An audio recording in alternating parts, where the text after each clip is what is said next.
भारत, एक ऐसा देश जिसे सदियों से सोने की चिड़िया कहा जाता रहा है। यहाँ की जमीनें उपजाऊ थीं, बाजार समृद्ध थे और संस्कृति अनमोल।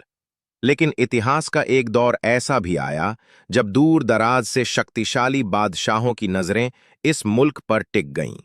उन्हीं में से एक था मुगल वंश।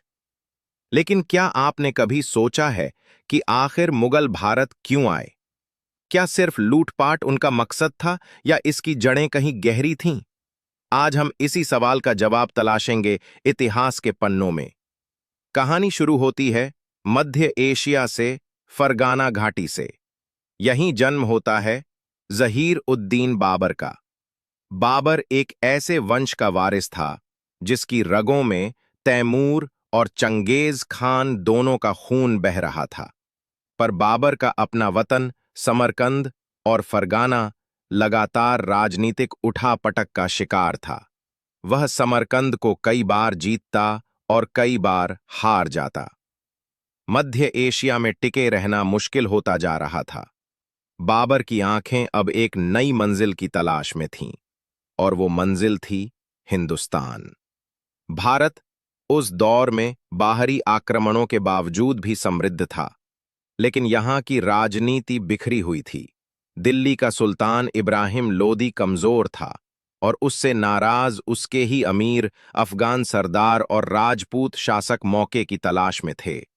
इधर बाबर जानता था कि अगर भारत की सत्ता हथियाई जाए तो एक ऐसा साम्राज्य खड़ा किया जा सकता है जो तैमूर के ख्वाबों से भी बड़ा हो।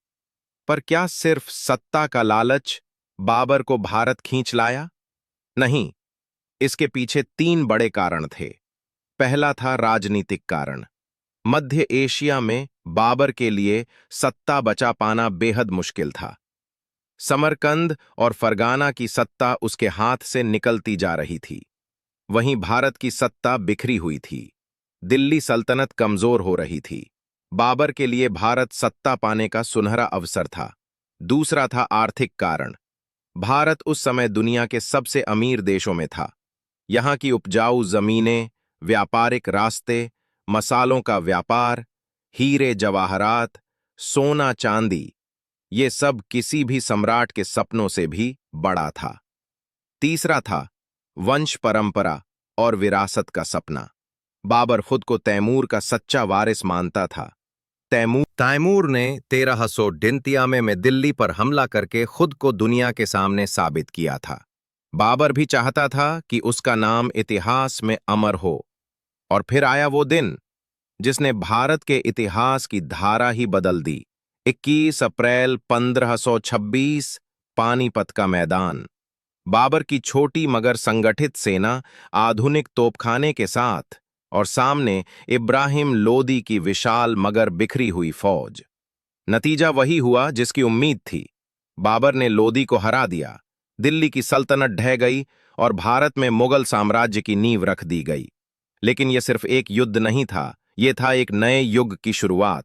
बाबर ने इसके बाद खानवा की लड़ाई में महाराणा सांगा को भी परास्त किया, घाघरा में अफगान सरदारों को शिकस्त दी। 1530 में बाबर की मौत हुई, मगर उसका सपना जिंदा रहा।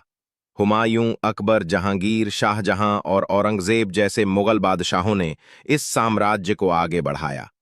मुगलों ने भारत को सिर्फ जीता नहीं, बल्कि यहाँ की मिट्टी में अपनी कला, संस्कृति, वास्तुकला और प्रशासन का ऐसा रंग घोल दिया जो आज भी हमारे चारों तरफ नजर आता है। तो दोस्तों, मुगल भारत क्यों आए? जवाब है राजनीतिक मजबूरी, आर्थिक सपने और एक शासक के मन में वंश की विरासत को अमर करने का जुनून। इतिहास की यही खूबसूरती है। ये सिर्फ तारीख नहीं, बल्कि इंसानी लालसाओं, सपनों और संघर्षों की कहानी। अगर कहानी पसंद आई हो तो वीडियो को लाइक और चैनल को सब्सक्राइब कर दो।